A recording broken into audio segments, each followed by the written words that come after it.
Good morning everyone. आज maths की class में हम प्रोबेबिलिटी मीन्स प्रायिकता के बारे में पढ़ेंगे कि प्रायिकता क्या होता है और इसका कॉन्सेप्ट क्या है। तो प्रोबेबिलिटी मीन्स होती है पॉसिबिलिटी मीन्स संभावना, कि किसी भी चीज़ की क्या क्या संभावना या क्या क्या पॉसिबिलिटी हो सकती है, मीन्स क्या चांस हो सकता है किसी चीज़ का। जस्ट लाइक एग्जाम्पल आप ले लो कि अगर आपके 4 दोस्त लूडो खेल रहे हैं तो उन 4 दोस्त में से किसी ना किसी एक की जीतने की संभावना होगी। मीन्स कोई भी चारों में से गेम को जीत सकता है।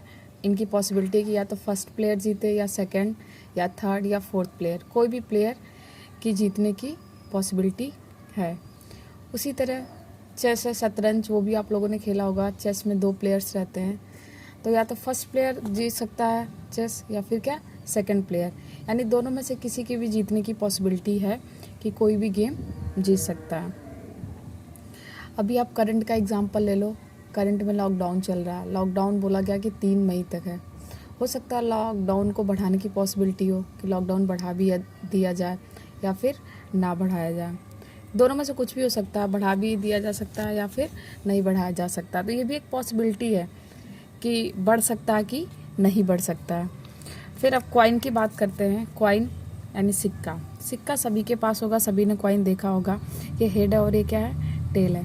तो अगर इसको फेंकते हो आप तो या तो हेड आ सकता है या फिर क्या आ सकता है, टेल आ सकता है। तो कॉइन में 2 चीज़ें आ सकती है, हेड और टेल, यानी हेड और टेल।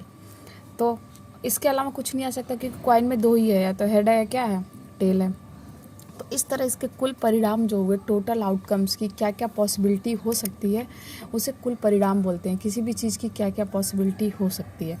तो कुल परिणाम इसमें कितने आए, 1 2, कितने आ गए, 2। फिर उसी तरह डाइस की बात करते हैं। डाइस अभी लूडो के ऊपर हमने डिस्कस किया है। तो लूडो में डाइस है, सभी ने देखा होगा ये डाइस जिसको पासा बोलते हैं। ये 1 है, इधर क्या है, 2 है, 3 है, 4 है, 5 है, 6 है। तो आप सभी डाइस जब खेलते हो देखते हो कभी 5 आ जाता है, कभी 4 आ जाता है। यानी क्या क्या डाइस में आ सकता है, 1 भी आ सकता है, 2 भी, 3 भी, 4 भी, 5 भी, 6 भी। 6 के अलावा और कोई नंबर नहीं है कि 7 आ जाए या 8 आ जाए। 7 और 8 होता नहीं, 6 तक ही होता है। तो 1 2 3 4 5 6 तक ही नंबर्स आ सकते हैं। तो इसके जो कुल परिणाम हुए, टोटल पॉसिबिलिटी, टोटल आउटकम्स क्या क्या आ सकता है, तो कितने चीज़ें आ सकती हैं, 6। तो टोटल आउटकम्स क्या हो गया, 6। तो ये डाइस में टोटल आउटकम्स कितने हैं, 6। इसी तरह कोई भी क्वेश्चंस होगा या कुछ भी होगा तो हमेशा हमें पहले टोटल आउटकम्स देखना है, कुल परिणाम, कि उसका क्या क्या हो सकता है, कुल परिणाम। अब फॉर्मूला है प्रोबेबिलिटी का कि किसी भी घटना के घटने की प्रायिकता क्या होती है। तो प्रायिकता यानी प्रोबेबिलिटी को पी से रिप्रेजेंट करते, घटना यानी ई इवेंट। तो ये हो गया प्रोबेबिलिटी, किसी भी इवेंट की प्रोबेबिलिटी यानी किसी भी घटना की प्रायिकता। तो इसका फॉर्मूला होता है अनुकूल परिणामों की संख्या अपॉन कुल परिणामों की संख्या। अनुकूल यानी फेवरेबल आउटकम्स, जो आपको फाइंड करना है, जिस घटना की प्रायिकता आपको निकालनी है। टोटल यानी क्या क्या टोटल, जैसे अभी बताया कुल परिणाम डाइस में 6। तो इसी तरह टोटल क्या क्या आउटकम्स हो सकते हैं, क्या क्या पॉसिबिलिटी हो सकती है, वो कुल परिणाम में आता है आपका। तो सारा जो कॉन्सेप्ट है इसी फार्मूले पे बेस्ड है सारे क्वेश्चंस, कि यही एक फार्मूला आपका क्लियर होना चाहिए। नीचे टोटल आउटकम्स, ऊपर जो आपको फाइंड करना है वो ऊपर होता है। तो इसी तरह सारे क्वेश्चन इजी वे में आपके सॉल्व हो जाएंगे। अब डाइस में लेते हैं कि डाइस में हमें क्वेश्चन ही कर रहे हैं ये कि 2 आने की प्रोबेबिलिटी फाइंड करो। तो अब डाइस में देखो 2 कितनी बार आ सकता है, 1। नीचे क्या होता है, कुल परिणामों की संख्या, टोटल आउटकम्स। तो एक बार डाइस में देखो टोटल आउटकम्स कितने हैं, 6 हैं। ये टोटल कितना, 6 है। तो नीचे क्या हो गया, 1/6। अब फिर बोला 5 आने की प्रायिकता, फिर वही डाइस में 5 कितनी बार आया, 1 बार। तो फेवरेबल में 1 हो गया। और टोटल हमेशा नीचे टोटल होगा, कुल परिणाम। तो टोटल कितना है, 6। फिर आया 7 आने की। क्या डाइस में कहीं 7 दिख रहा है आपको, नहीं, बस 6 तक ही है। तो 7 तो है ही नहीं, तो 7 नहीं है मीन्स क्या है, 0। और नीचे टोटल वही कितना, 6। तो 0/6 क्या हो गया, 0। तो इस तरह आप देखते हो कि किसी की प्रायिकता 0 भी हो सकती है, यानी कि जो प्रोबेबिलिटी होती है वो 0 और 1 के बीच में लाई करती है, यानी प्रायिकता 1 भी हो सकती है और क्या हो सकती है 0 भी हो सकती है, और 0 से बड़ी होगी और 1 से छोटी। कभी 1 से बड़ी प्रायिकता नहीं आ सकती है, 1 से छोटी आएगी या 1 के इक्वल आएगी। अब क्वाइन में बोला कि हेड आने की प्रायिकता फाइंड करो, प्रोबेबिलिटी हेड आने की। तो हेड कितनी बार क्वाइन में आपको दिख रहा है, एक बार, तो ऊपर 1 हो गया। और टोटल कितना परिणाम है 2, तो टोटल 2 हो गया। टेल कितनी बार है, एक बार है, 1। टोटल आउटकम्स, टोटल कितने हैं 2। तो इस तरह क्वाइन में हेड की क्या हो गए 1/2, टेल की क्या हो गए 1/2, दोनों 1/2 हो गया, क्योंकि क्वाइन में हेड और टेल ही आ सकता है। अब डाइस से रिलेटेड थोड़ा और क्वेश्चंस कर लेते हैं। डाइस में है कि सम संख्या आने की प्रायिकता। अच्छा, सम संख्या पहले क्लियर कर लेते होती क्या है। सम संख्या जो 2 से पूरी तरह डिवाइड हो जाए, विभाजित हो जाए, यानी जो 2 के टेबल में आए। तो 2 के टेबल में क्या आता है 2, 4, 6, 8, 10, बहुत सारे ऐसे नंबर है जो 2 के टेबल में आएंगे, 2 से डिवाइड होंगे। तो ये सारे सम संख्या। लेकिन अब हमें यहाँ डाइस की बात करते हैं। तो डाइस में सम संख्या देखो कौन कौन है, 2 है, 4 है, 6, यानी डाइस में जो सम संख्या है 2, 4, 6 है। कितने हैं 1, 2, 3। तो ये हो गया फेवरेबल ऊपर, और नीचे टोटल डाइस में कितना होता है 6।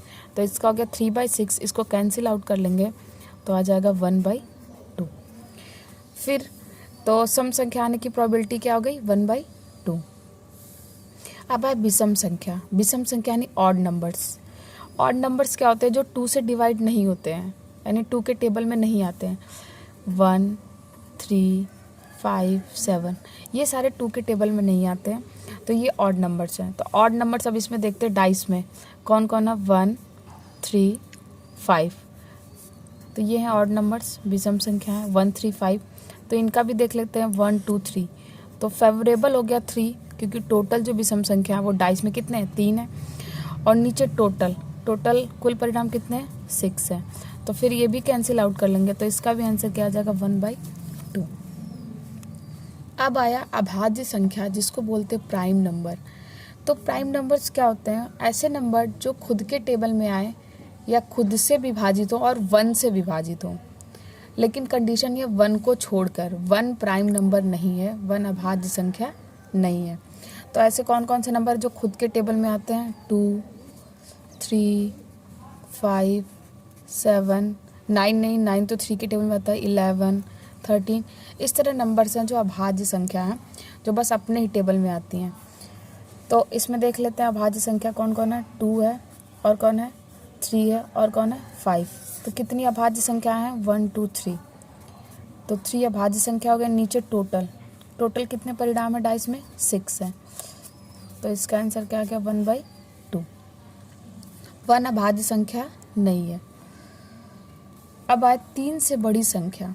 देखते हैं डाइस में 3 से बड़ी कौन सी संख्या है। 3 से बड़ी कौन है, 4 है, 5 है, 6 है। 4, 5, 6, ये सारी 3 से बड़ी संख्या है।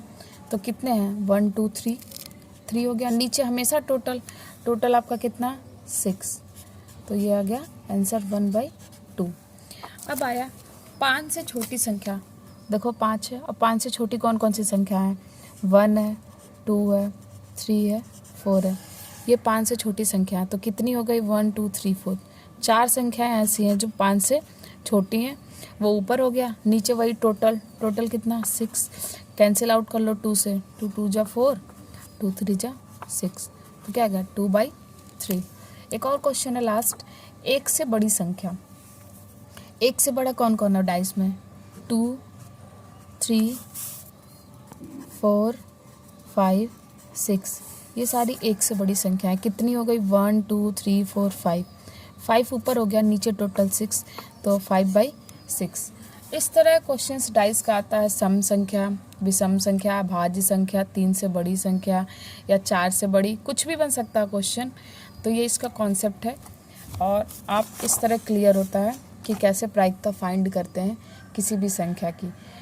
आपके पास गेंद वाले भी क्वेश्चन आते हैं, वो आपको नेक्स्ट वीडियो में पढ़ाऊंगी कि गेंद वाले क्वेश्चन कैसे करते हैं। हमेशा कॉन्सेप्ट एक ही रहेगा, बस फॉर्मूला आपको अप्लाई करना है। Thank you.